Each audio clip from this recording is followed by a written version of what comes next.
Salam konstitusi.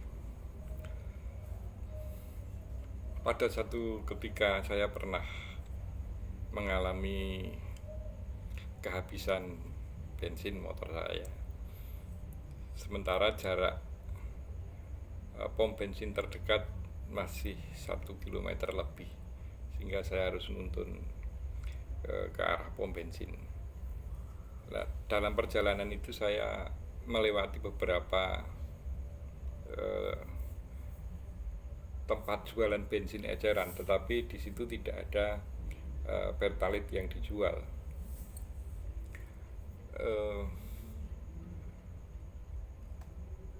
Kenapa mereka tidak lagi menjual pertalite?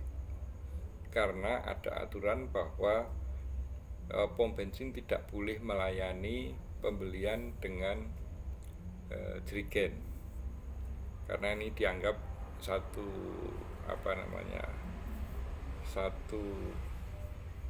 pelanggaran, karena dikhawatirkan terjadi pengalihan pembelian pertalite untuk kendaraan yang seharusnya menggunakan Pertamax. Nah, ini satu kebijakan di bidang ekonomi yang barangkali mengabaikan atau terlewat dampak negatif yang ditimbulkan, ya. Karena selalu saya tekankan bahwa kebijakan, terutama kebijakan ekonomi, harus selalu berbasis pada konstitusi, terutama pasal 27, pasal 33, dan pasal 34. Coba kita buat ilustrasi sederhana yang menggambarkan dampak negatif dari kebijakan itu, ya, yang mestinya harus sejak awal dikalkulasi. Misalnya di seluruh Indonesia itu ada 1 juta penjual bensin eceran.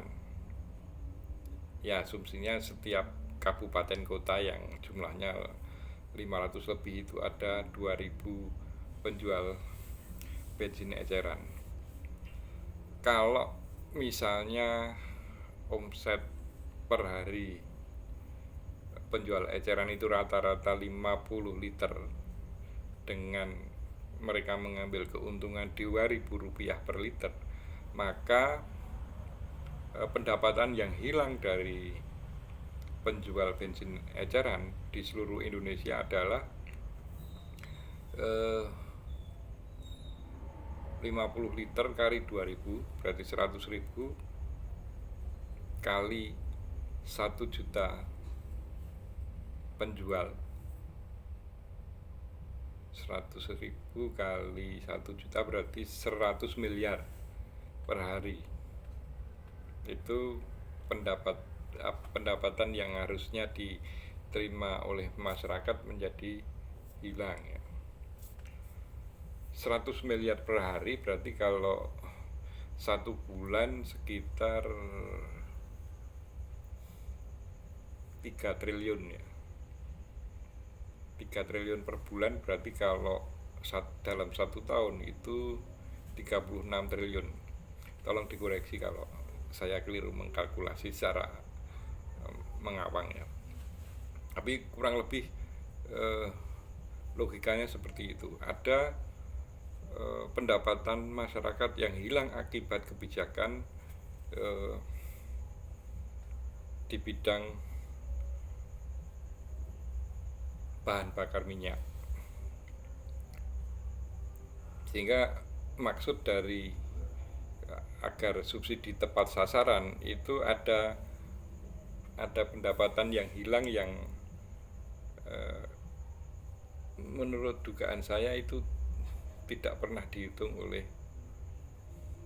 oleh ahli-ahli yang mencoba mengkalkulasi agar subsidi tepat sasaran dan sebagainya, tidak menghitung itu. Inilah kenapa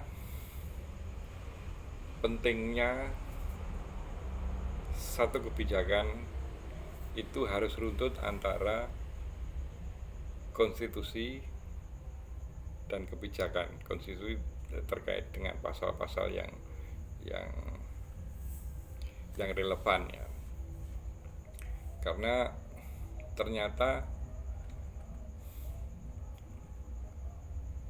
kehilangan pendapatan masyarakat itu ya cukup besar untuk ukuran masyarakat bawah ya.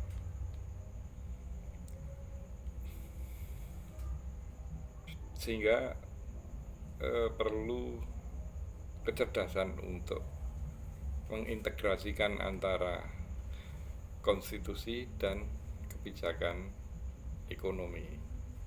Karena pasal 33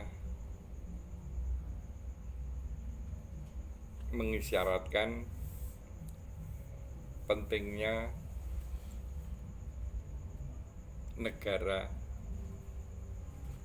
menguasai sumber daya, kemudian mengembalikannya kepada masyarakat dalam bentuk kemakmuran.